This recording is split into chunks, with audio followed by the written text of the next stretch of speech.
ಮತ್ತೊಂದು ಕಡೆ ವಿದ್ಯುತ್ ಶಾಕ್ ತಗುಲಿ ರಿಕ್ಷಾ ಚಾಲಕರು ಸಾವನ್ನಪ್ಪಿದ್ದಾರೆ. ರಾತ್ರಿ ಆಟೋ ತೊಳೆಯುವಂತಹ ಸಂದರ್ಭದಲ್ಲಿ ಇಬ್ಬರಿಗೆ ಕರೆಂಟ್ ಶಾಕ್ ತಗುಲಿದೆ. ತುಂಡಾಗಿ ಬಿದ್ದಿದ್ದಂತಹ ವಿದ್ಯುತ್ ತಂತಿಯನ್ನ ಸ್ಪರ್ಶಿಸಿದ ಕಾರಣ ಶಾಕ್ ತಗುಲಿ ಪ್ರಾಣವನ್ನೇ ಕಳ್ಕೊಂಡಿದ್ದಾರೆ. ಹಲವು ದಿನಗಳಿಂದ ಈ ವಿದ್ಯುತ್ ತಂತಿ ನೇತಾಡ್ತಾನೆ ಇತ್ತು. ಈ ಬಗ್ಗೆ ದೂರು ನೀಡಿದ್ರೂ ಕೂಡ ಮೆಸ್ಕಾಂ ನಿರ್ಲಕ್ಷ್ಯವನ್ನ ಮಾಡಿತ್ತು ಅನ್ನುವಂತಹ ಆರೋಪವನ್ನ ಸದ್ಯ ಸ್ಥಳೀಯರು ಮಾಡ್ತಿದ್ದಾರೆ.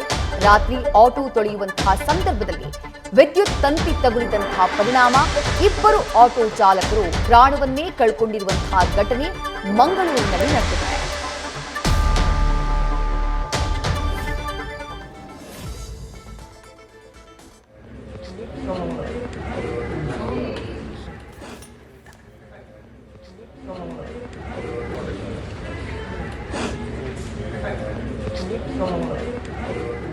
ಮಂಗಳೂರಿನಲ್ಲಾಗಿರುವಂತಹ ಘಟನೆ ಇದು. ರಾತ್ರಿ ಆಟೋನ ವಾಶ್ ಮಾಡಬೇಕು ಅಂತ ಹೇಳಿ ಇಬ್ರು ಹೊರಗಡೆ ಬಂದಿರ್ತಾರೆ.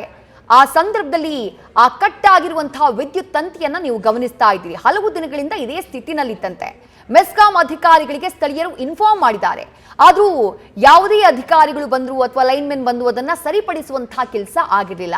ನಿನ್ನೆ ರಾತ್ರಿ ಏಕಾಏಕಿ ಆ ವಿದ್ಯುತ್ ತಂತಿಯನ್ನ ಟಚ್ ಮಾಡಿದಂತಹ ಕಾರಣಕ್ಕಾಗಿ ಇಬ್ರು ಪ್ರಾಣವನ್ನೇ ಕಳ್ಕೊಂಡ್ಬಿಟ್ಟಿದ್ದಾರೆ.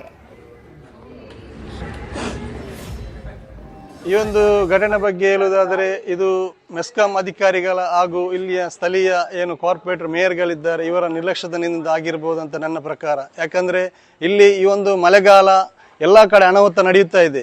ಈ ಮಳೆಗಾಲದಲ್ಲಿ ಅನಾಹುತ ನಡೆಯೋದಕ್ಕಿಂತ ಮುಂಚೆನೆ ಇಲ್ಲಿ ವೈರ್ ಬಿದ್ದಿದೆ, ಯಾರಾದರೂ ಸ್ಥಳೀಯರು ಕಂಪ್ಲೇಂಟ್ ಕೊಟ್ಟ ಮೇಲೆ ಅಲ್ಲಿಂದ ಲೈನ್ ಮ್ಯಾನ್ ಕಳಿಸುವುದು, ಇದು ಈ ಇಲ್ಲಿದ ಜೆ ಏನಿದ್ದಾರೆ ಆ ಜೆ ಅವರು ಇದಕ್ಕಿಂತ ಮುಂಚೆ ಬರೇ ಲೈನ್ ಮ್ಯಾನ್ ಕಳಿಸಿದ್ದನ್ನು ಬಿಟ್ಟು ಅವರೇ ಬಂದು ನೇರ ಇದನ್ನು ಸರ್ಚ್ ಮಾಡಿ ಇದನ್ನು ಮುಂಚೆನೆ ಸರಿ ಮಾಡಬೇಕಿತ್ತು.